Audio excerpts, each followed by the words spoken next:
Oi, pessoal, Marcos Lago aqui. É, Imunologia do amor, sabe o que é isso?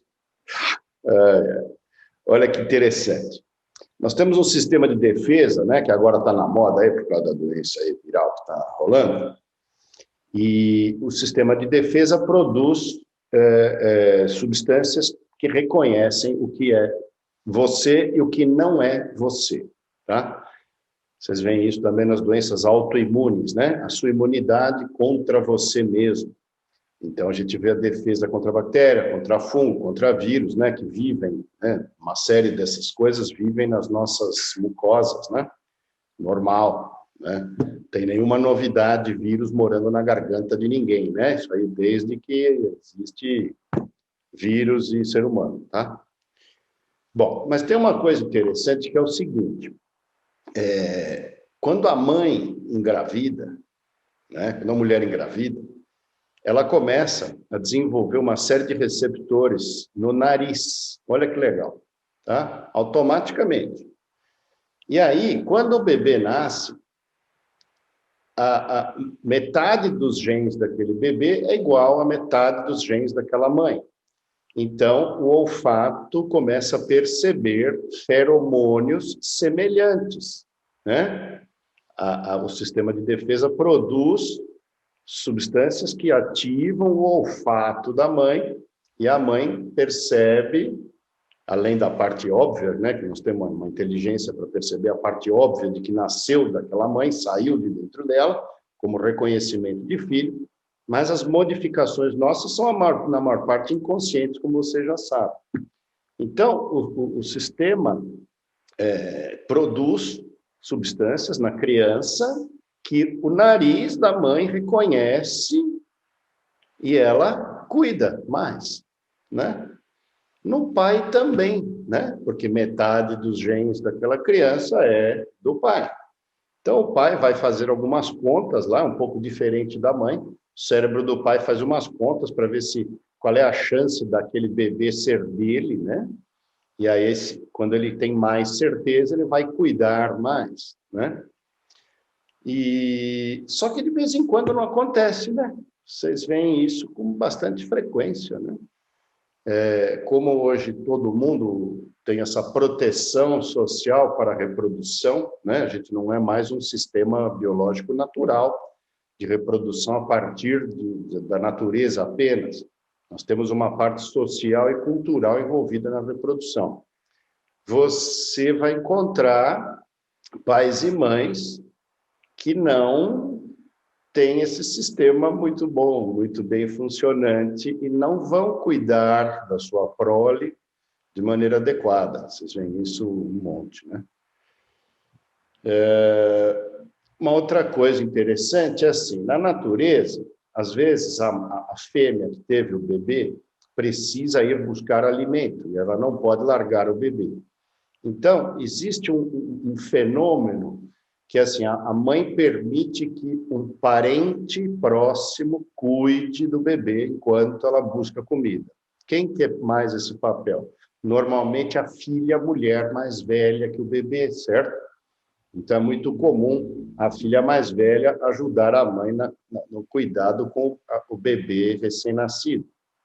E aí também pode acontecer de parentes, quanto mais próximos, maior a percepção daquele feromônio familiar, então existe uma integração familiar e um cuidado com a prole de alguém que não é a sua, né? Para os adolescentes tem uma vantagem, que estão lá aprendendo a ser mães, né? Brincando de boneca, né? Cuidando da irmã ou da irmã mais nova, tem uma vantagem de alimento, a mãe, uma fêmea adulta, pode ir lá buscar alimento e voltar, e tudo fica muito relacionado geneticamente, tá bom? Rarissimamente na natureza você vai ver mães cuidando dos filhos de outras mulheres não geneticamente relacionadas, tá bom? São os comportamentos esperados. O problema não é só genético, né? Às vezes, você tem como você tem a procriação social hoje, não só a procriação biológica, então você tem, às vezes, o pai que não queria ter filhos, teve filhos, então não fica com o filho, porque ele, aqui vamos usar um termo do Nietzsche, né? É os fracos, né? Os betas, como eu chamo, os machos betas são muito ruins para a procriação. Os machos alfas são muito bons para a procriação. E vocês conhecem um monte, né? Muito mais raro é a fêmea, mãe, não cuidar da própria prole de maneira adequada. Muito mais raro isso do que o macho. Vocês veem isso no Brasil, né? Você tem lá milhões de mulheres que cuidam dos filhos sozinhas, porque os homens simplesmente abandonaram, só olhar as estatísticas aí. Então, é claro, estou tentando misturar um pouco de biologia com comportamento social e civilizado, né, como a gente chama, e a gente usa a palavra civilizado como uma coisa boa, né? Tal pessoa é civilizada. Bom, enfim, obviamente que não é. A civilização é bem mais complicada do que na pré-história, né? A pré-história nós éramos muito mais protetores das nossas proles e das nossas parceiras e parceiros, né? Hoje a coisa é muito mais fluida, com esse monte de regras, e essas pessoas que não deveriam ter se reproduzido conseguem se reproduzir, né? O que acontece? Acontece essas barbaridades que vocês veem por aí, né? As pessoas serem abandonadas com pais vivos, né? Existe muito isso, o abandono com pais vivos. E a formação do nosso cérebro depende, né? O lobo frontal são 25 anos aprendendo a se relacionar com o mundo através das primeiras relações, que são com pai e mãe, depois com as relações com irmãos, com parentes próximos, com tios, né? Com pessoas geneticamente relacionadas. Então, você tendo o que a gente chama hoje de pessoas narcisistas, né? Claro, isso existe, são as pessoas que só pensam em si e não enxergam o seu papel, não formam